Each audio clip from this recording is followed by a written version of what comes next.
Hey guys, welcome back to the channel. Today is episode 22 of this motorcycle trailer camper conversion project. I hope you guys enjoyed the video.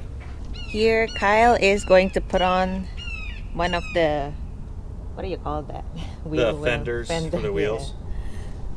Yeah. Okay. They're all drilled at uneven intervals because of weird structural components in the trailer. Like, for example, I couldn't drill too low down here because there's a piece of metal that would get in the way, and over here there's a piece of metal that would get in the way here. So they're all at varying intervals, but they should be okay. They're 1/4 inch toggle bolts, and I've slathered this up with liquid rubber and this with liquid rubber, so they will meld together and they will cure, and hopefully should be secure and weatherproof and all the good things. So got the holes pre-drilled. Just gonna pop these toggle bolts in. Here's the first one that he did.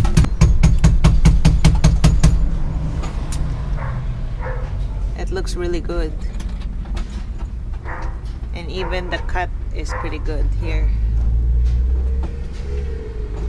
This one was harder to put on, so this bolt on the last on the end here broke. So Kyle said that he's just gonna wait for the liquid rubber to dry and then he'll drill it again and fix it, but everything else is fine. The other side came together really nicely and actually easily. I was busy making measurements of the wall for the panels, so I didn't film him doing the other side, and he installed it really fast because there was no issues at all. But when I started filming the other side, then the issues showed up. Maybe the filming jinxed it. So while we're waiting for the wheel well to dry and do the repair, we're gonna do the doorstop. We're basically installing a piece of wood as to act as a doorstop, so the door has something to brace itself on when it's closed. And the seal will go up against here as well too. So it'll be just a game of lining up the two doors to see exactly where we want the two stops, because they may not be exactly equal.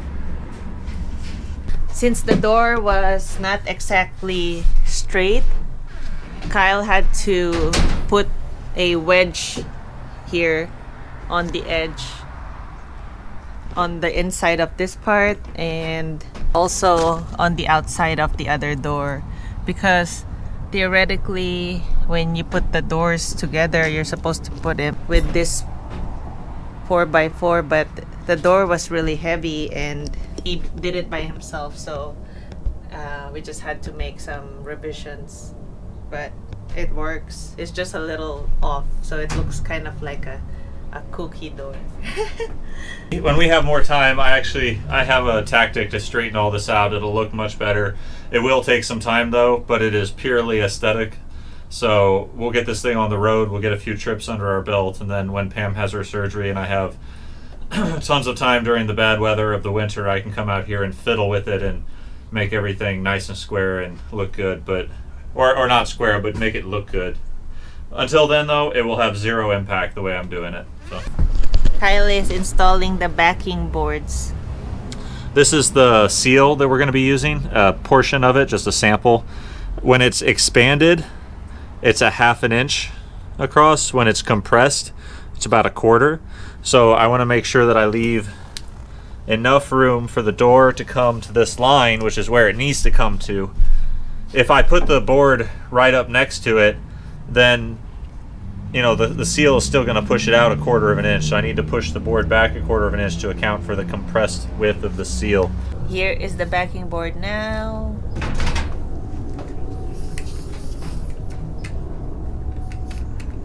I am installing this bottom piece of flashing here for a couple of reasons.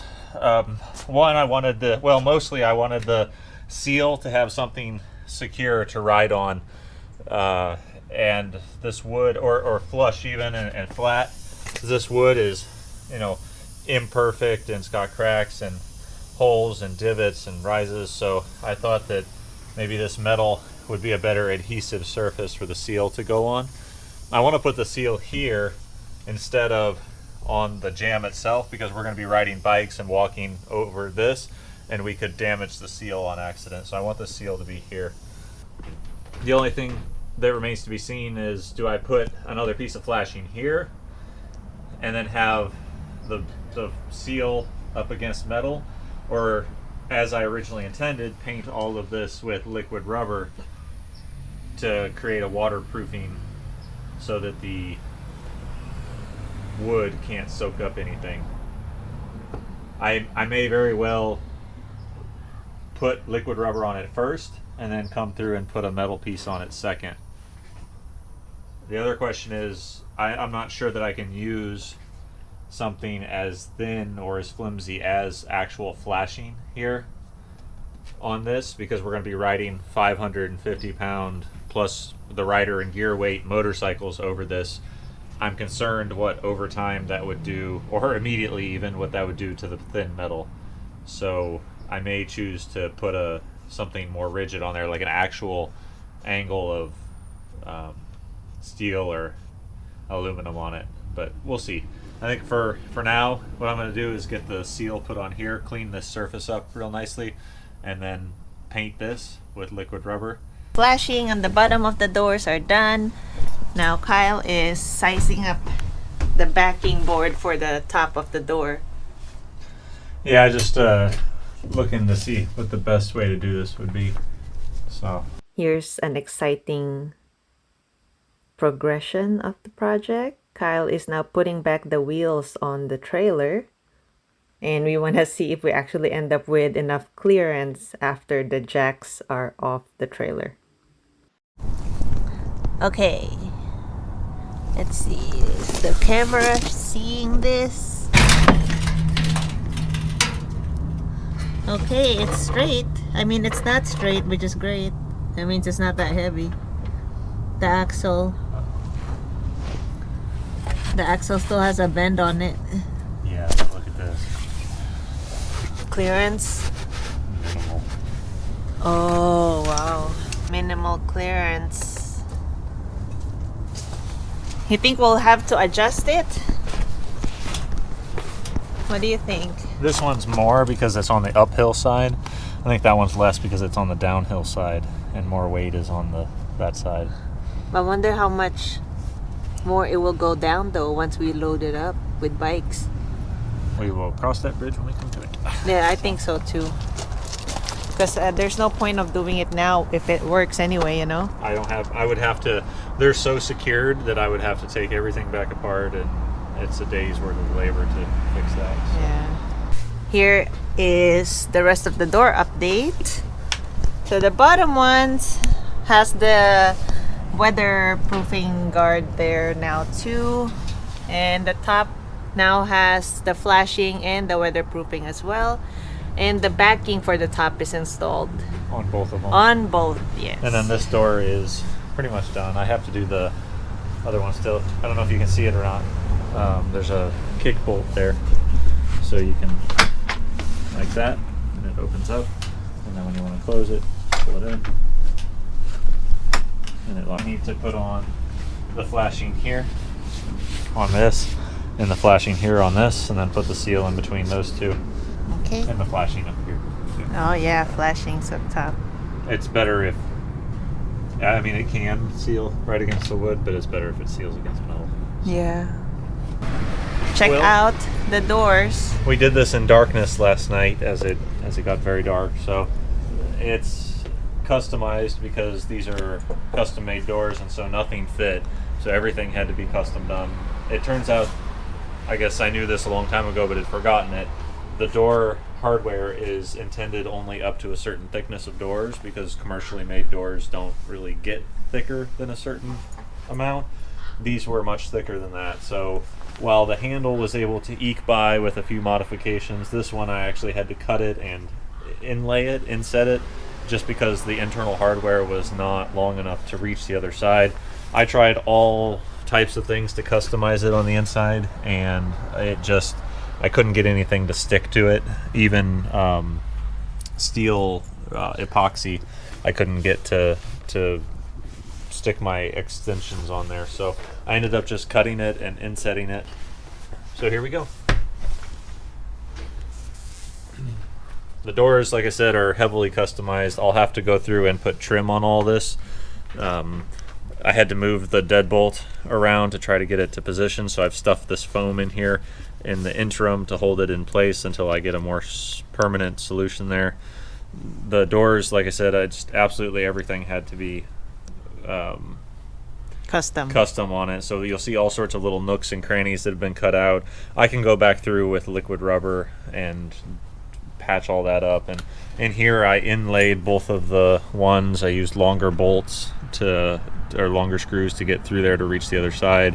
So I can, again, I'll go back through and put trim around here and make it look all nice. So this is very rough, but the doors are basically done, but because it's extremely custom, it took so many days to literally just work on the door itself. Yeah, I think that's the last time I ever custom make doors. So over here you can see the seal is done, the trim is done. I just need to do it over here today and put up a seal. As you can see here, it is not all the way to the ground, because if you do put this all the way to the ground, the clearance between the gate and the door won't allow the gate to come back up.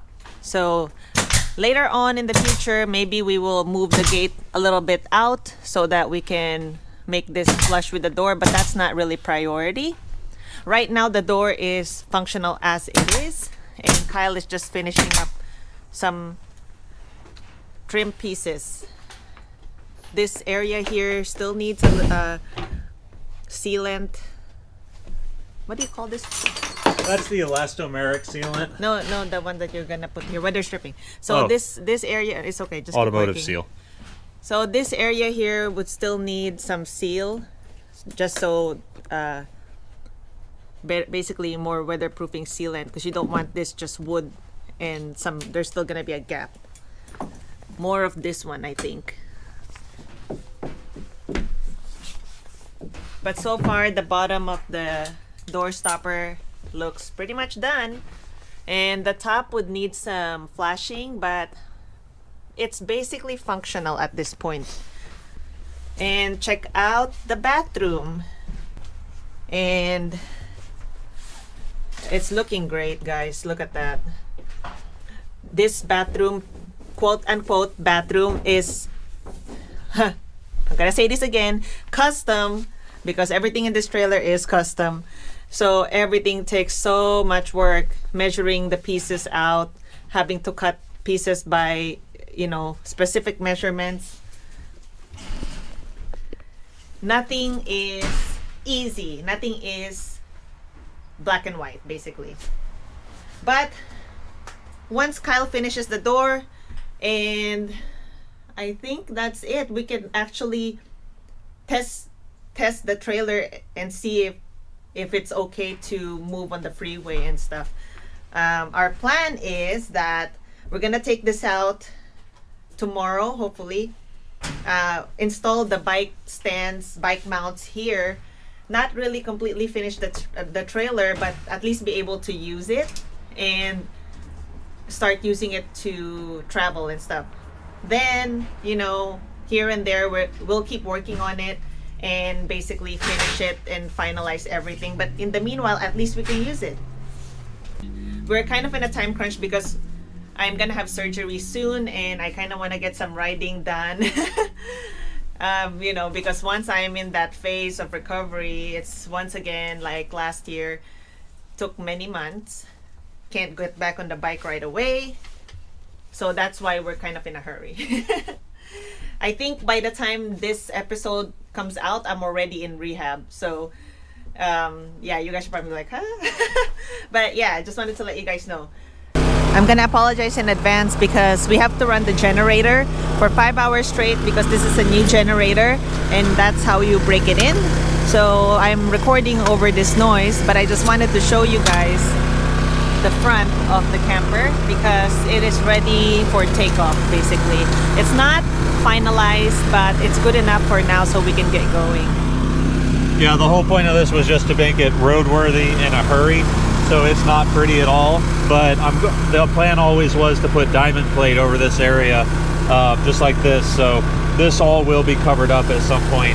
And I know that I said that I was gonna put the foam boards here, but Kyle reminded me that actually we can't put the foam boards right now because the glue that you use, the foam board glue, I guess that's what I'm gonna call it because I can't remember the name of it.